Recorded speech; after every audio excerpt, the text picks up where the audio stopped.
क्या आपके साथ कभी ऐसा हुआ है कि आपने बहुत ज़्यादा गुस्से में कोई ऐसा फ़ैसला ले लिया हो जिसे सोचकर बाद में आप ज़रूर पछतावा करते होंगे, या फिर आप सोचते होंगे कि आपने अच्छे दिन को बर्बाद कर दिया क्योंकि आप गुस्सा हो गए थे।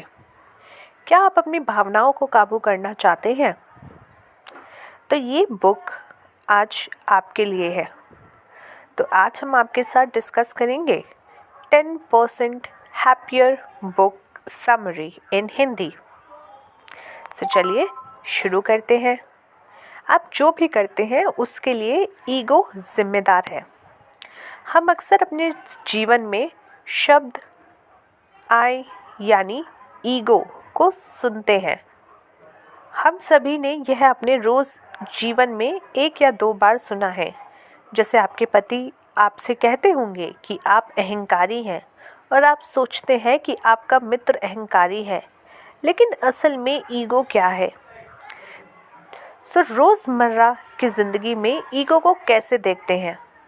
कुछ लोगों के हिसाब से ईगो गर्व का सोर्स होता है, जबकि कुछ लोगों को लगता है कि ये सेल्फ लव या फिर सेल्फनेस है।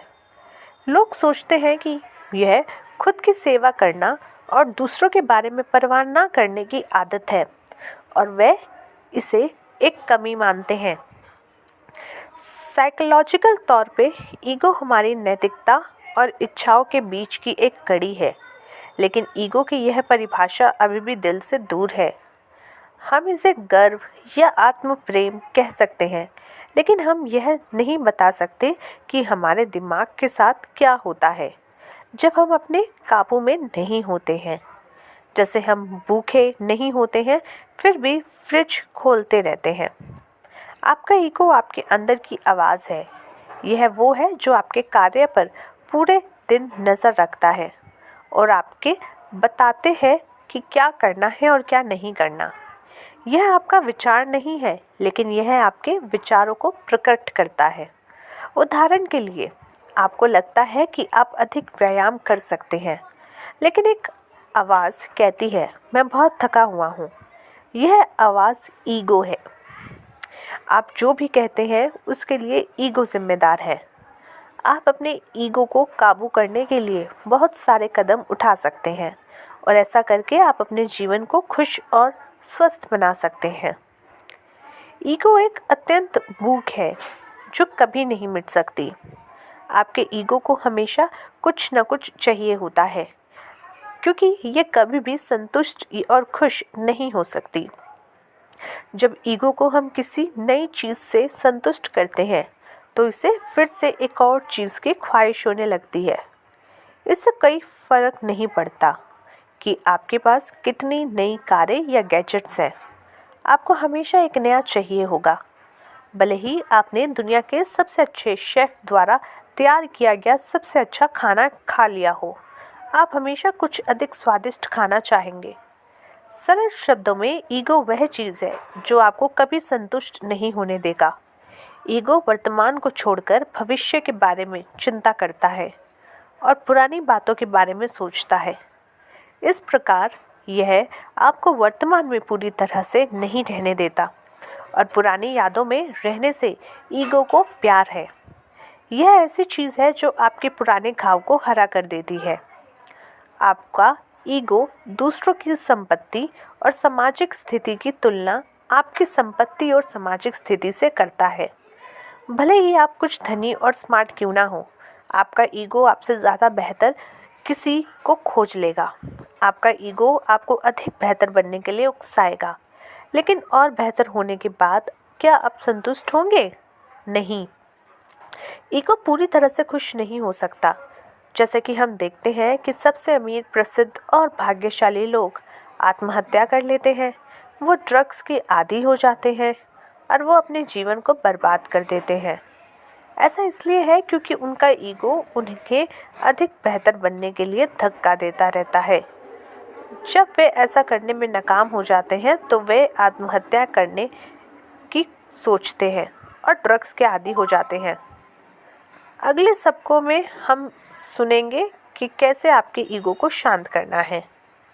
हम अपने ईगो को अपने और दूसरों के प्रति दयालु होकर नियंत्रण कर सकते हैं। ध्यान हमें अपना आसपास हो रही घटनाओं का जवाब गुस्से की बजाय शांति से देने की कला को सिखाता है। ध्यान हमें हमारे दयालुता और जिम्मेदारियों को बढ़ाने में मदद करता है। इस प्रकार यह हमें वर्तमान में रहने और तनाव देने वालों को अनदेखा करने में मदद करता है। जैसे कि एक दिन एक दोस्त ने लेखक को कहा कि वह कभी सफल नहीं होगा। उन्होंने इसका सही तरीके से जवाब दिया। वे नाराज़ नहीं हुए। उन्होंने अपने बॉस से पूछा कि वह अपने काम को कैसे सुधार करते हैं। ध्यान और दयालुता हमारे दिमाग पर असर डालती है। हार्वर्ड में एक अध्ययन ने पाया कि जिन लोगों ने 8 हफ्तों तक ध्यान का अभ्यास किया, उनके दिमाग के कुछ हिस्सों में एक मोटी सफ़ेद सी चीज़ पाई गई। दिमाग का ये भाग खुद के बारे में चेतना और दयालुता से संबंधित है। इसके अलावा ध्यान ने तनाव से जुड़े दिमाग के हिस्से को सिकोड़ दिया। एक और अध्ययन में पाया गया कि जो लोग ध्यान करते थे वे दूसरे लोगों के साथ ज़्यादा समय बिताते थे और अधिक हंसते थे।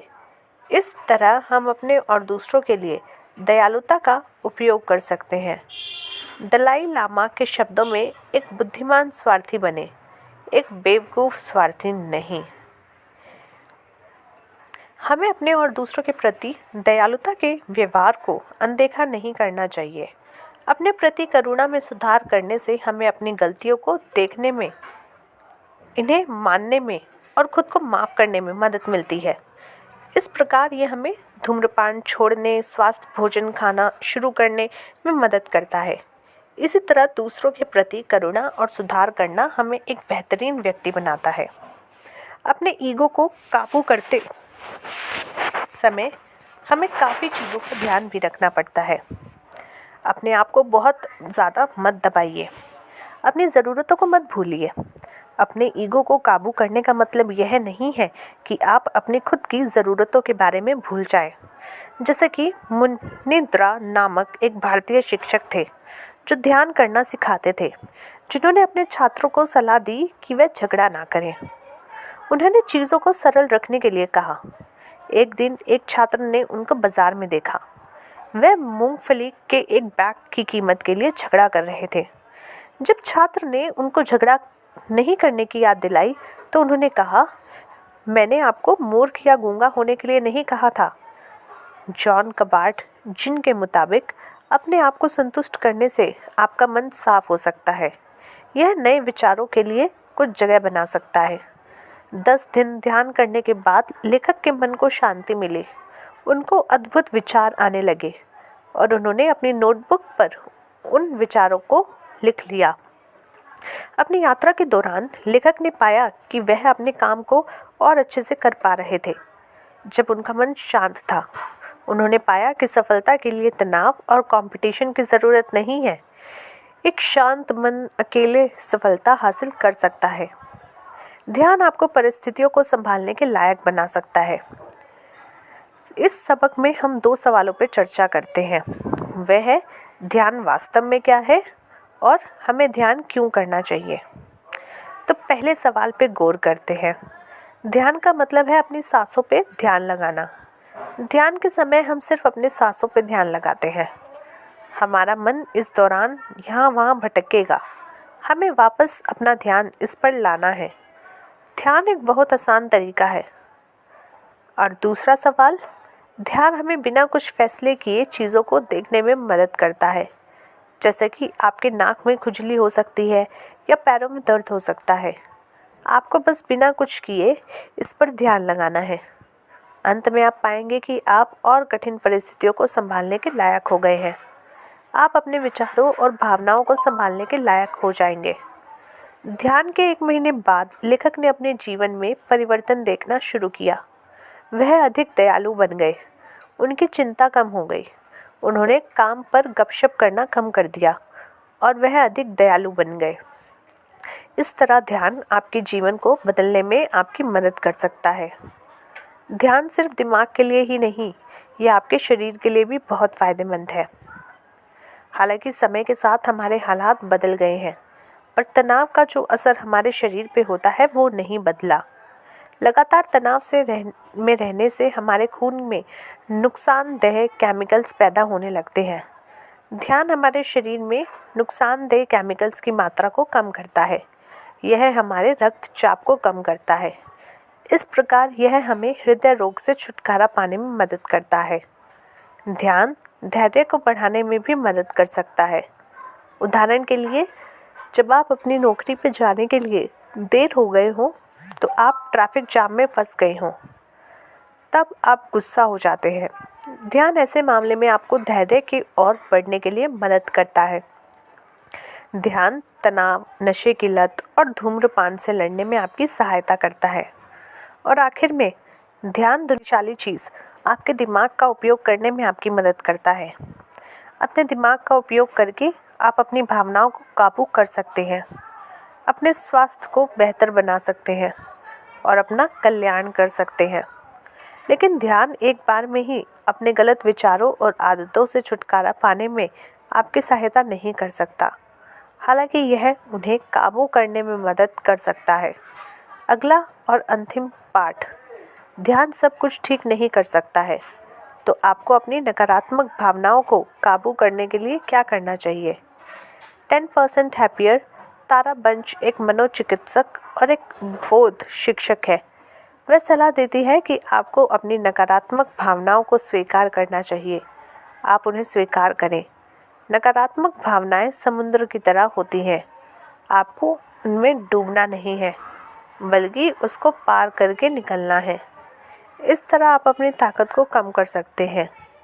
अपनी भावनाओं को काबू करने के कई तरीके हैं। तारा ब्रेंच के अनुसार अपनी नकारात्मक भावनाओं से छुटकारा पाने के 4 चरण हैं। पहला, अपनी नकारात्मक भावनाओं को स्वीकार करें। दूसरा, इसे अपने आप में मौजूद रहने दें। तीसरा, इससे हो रहे नुकसान को पहचानें। चौथा, और आखिर में इससे छुटकारा पाएं। लेखक ने इन कदमों का इस्तेमाल तब किया जब वे अपने प्रमोशन के बारे में चिंतित थे। सबसे पहले उन्होंने खुद को याद दिलाया कि वह चिंतित हैं। फिर उन्होंने स्वीकार किया कि चिंतित होना ठीक है। फिर उन्होंने पाया कि यह उनके दुखी कर रहा था। आखिर में उन्होंने यह सोचकर खुद को उनसे छुटकारा दिलाया कि वे अपनी चिंताओं से बड़े हैं। इस तरह से कोई भी भावनाएं पर विजय हासिल की जा सकती है। तो कैसी लगी दोस्तों आज की ये बुक समरी? अच्छी लगी तो ज़रूर मुझे बताइएगा। मिलते हैं आपसे अगली समरी में।